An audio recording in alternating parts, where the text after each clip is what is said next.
Hello! Today I'm going to show you how to make an easy fried pork chop dinner for your family. The ingredients that you will need are at least 6 bone-in center-cut pork chops, a 1/4 teaspoon of black pepper and a 1/4 teaspoon of sea salt, 1 teaspoon of garlic powder, olive oil, 1 1/2 cups of flour, and 2 eggs that have been beaten.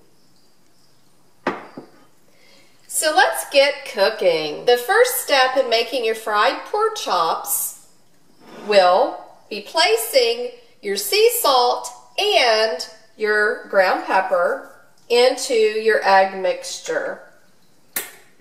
You will see me go ahead and mix the pepper and sea salt into your eggs.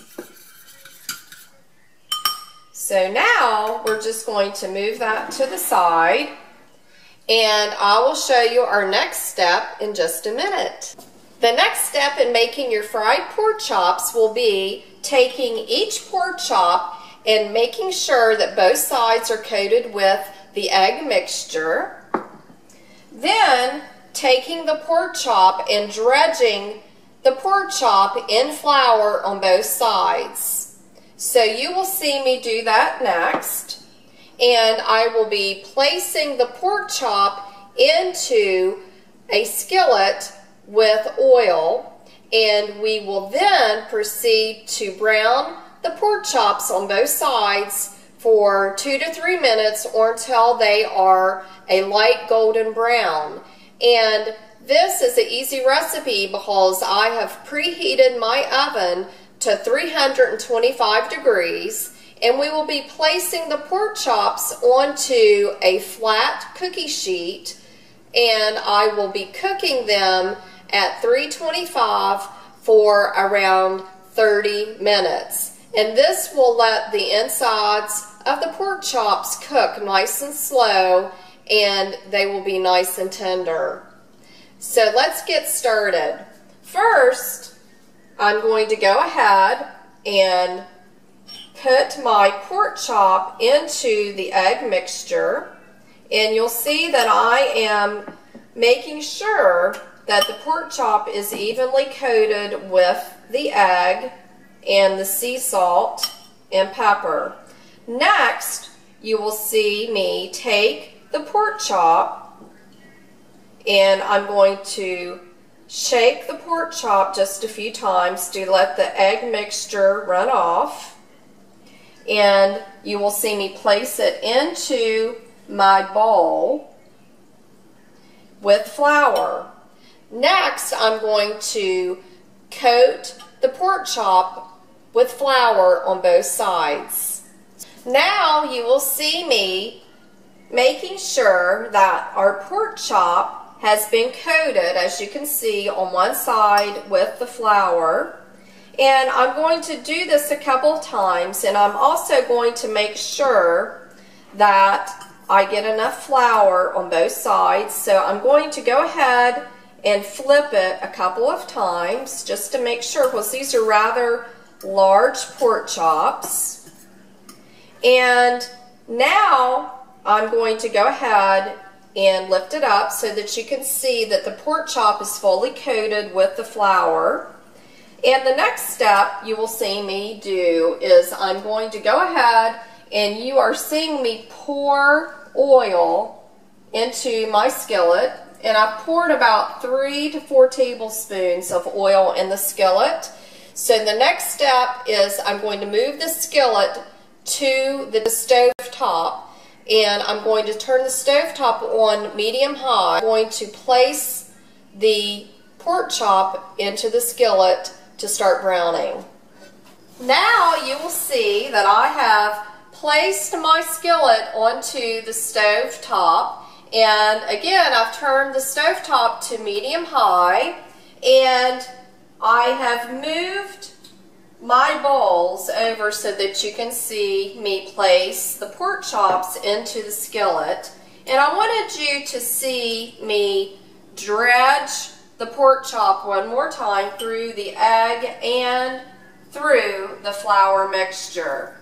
So now I am starting my second pork chop, and I'm just making sure again that my pork chop has enough egg mixture on it so that the flour will stick to the pork chop. So now I am just gently shaking the pork chop, and I'm placing it into the bowl.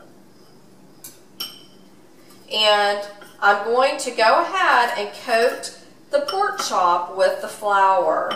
So I'm going to go ahead and turn it over a couple of times just to make sure that the flour coats the pork chop. So here I am again. I'm just turning it over a couple of times, so I want to make sure that the flour coats the pork chop. And now I'm placing the pork chop into the skillet. And I'm going to do one more, and then I will brown the pork chops, and you'll see me transfer the pork chops onto a large flat pan.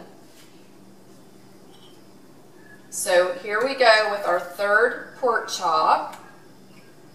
And again, this is a very quick meal because you initially brown your pork chop on top of the stove, and then you place it in the oven for your remainder cooking time.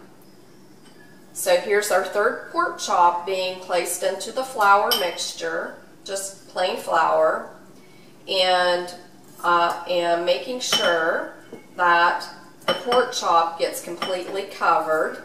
And you can use your fingers if you want to for this, but I have found over the years making the pork chops that my mixture becomes very sticky on my fingers, and it's just easier to use a big oversized serving fork. So I'm going to go ahead and move my pork chops around with the oil so that the bottom of our pan is completely covered with oil. And there we have our pork chops are in our skillet, and I'm getting ready to make sure that while I'm cooking the pork chops, they are nice and brown before I flip it over. And you can use your own judgment. Usually it's 2 to 3 minutes. In this case, our skillet was not as hot as it should have been, but if you preheat your skillet with the oil in, then it should only take 2 to 3 minutes. So I'll be back in just a minute and let you see what the pork chops look like after I have turned the pork chops over.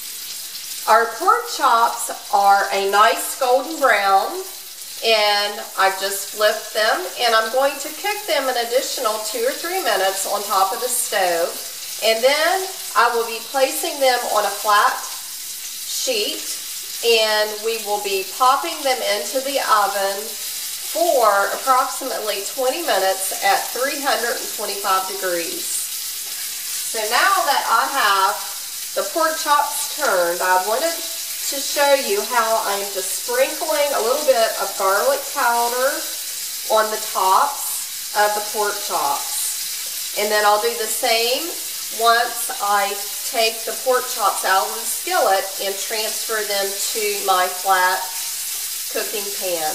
The pork chops are done, so I wanted to go ahead and sprinkle the remainder of the pork chops with my garlic powder.